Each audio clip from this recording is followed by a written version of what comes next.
Hello, fellow impactors. Our guest today is. GINA MOROZ. Stop laughing! I'm sorry. Okay. I got it this time.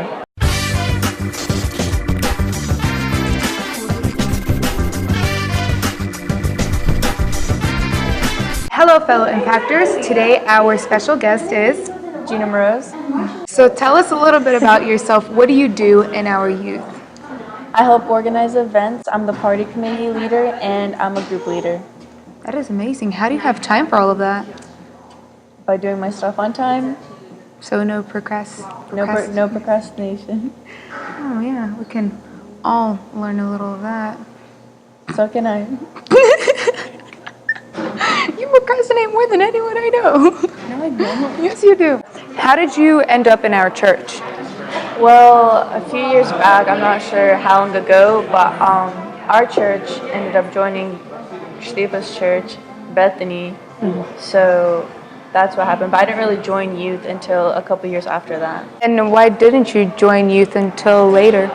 I didn't join youth until later because I went to a couple of services and I felt kind of awkward and I was like, I don't know what I'm really doing here. I don't really know anyone. So I just kind of gradually stopped going. Was our youth not friendly?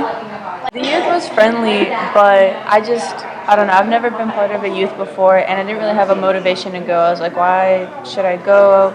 And then, I don't know. I felt out of place. So what made you go to our youth?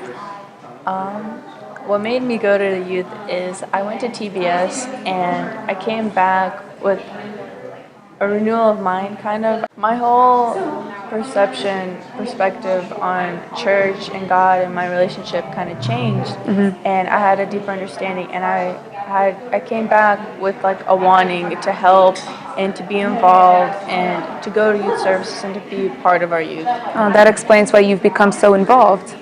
That's exactly why. So once you joined our youth, what made you actually want to stay and not go to any other youth?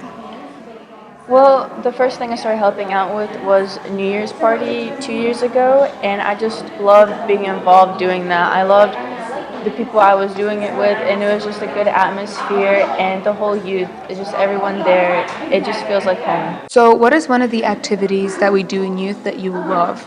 One of the activities in youth that I love to do is Crave Night. It just has that homey atmosphere, and I feel like our youth gets closer, and we can like have fellowship afterwards, and then during devotion and stuff. It's just a good time.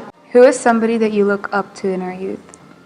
I know it's kind of a basic answer, but I look up to our youth pastor, Anatoly Shulkov, because I know that he has a lot of other stuff that he does with his job, but he still puts in time to be with our youth and to be there for our events, and he really supports us and wants us to grow. For the next questions, you will actually need your phone. Okay. Can you tell us what your Snapchat score is? My Snapchat score, I just got a new one like last year because I deleted it, so it's 67,000. 67,072? Okay, that doesn't really matter. Yes, it does. It's very important. 67,072. And also, what is your Instagram ratio? Your followers compared to the people you follow? Well, I'm not a public figure on Instagram, so I only have 667 followers, and I follow 565 people. Yeah, follow her on Instagram and add her on Snapchat. Too bad I'm private. She will accept everyone.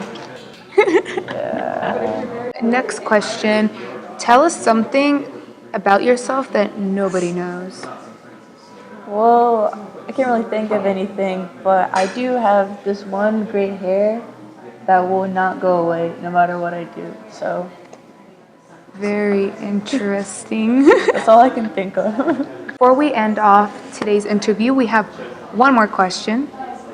So you work at Olive Garden, right?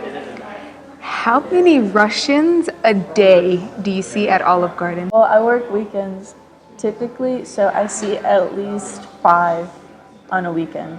Like 5 people or 5 groups? Like 5 people, sometimes on groups. The weekends? But Sundays is like their day of Olive Garden. I said at least 5. Maybe more, but That's not funny.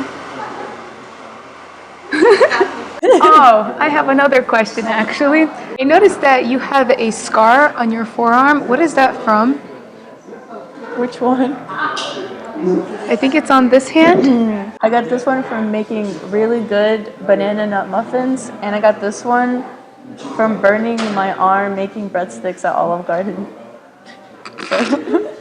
Stop. Interesting fact. So, so working at Olive Garden is actually a pretty dangerous job. Only if you accidentally move the pan into your arm. And burn yourself. Yeah, that's tough. It's okay. Stop. I don't. We can start a GoFundMe. Olive Garden is a safe workplace. Stop. Like, I don't even want to talk about where I You're work. gonna get fired. I just got this job. So how are we gonna end this video? Like I that was. don't want to talk about Olive Garden and how I burnt myself. Bye. Wrong way. Bye.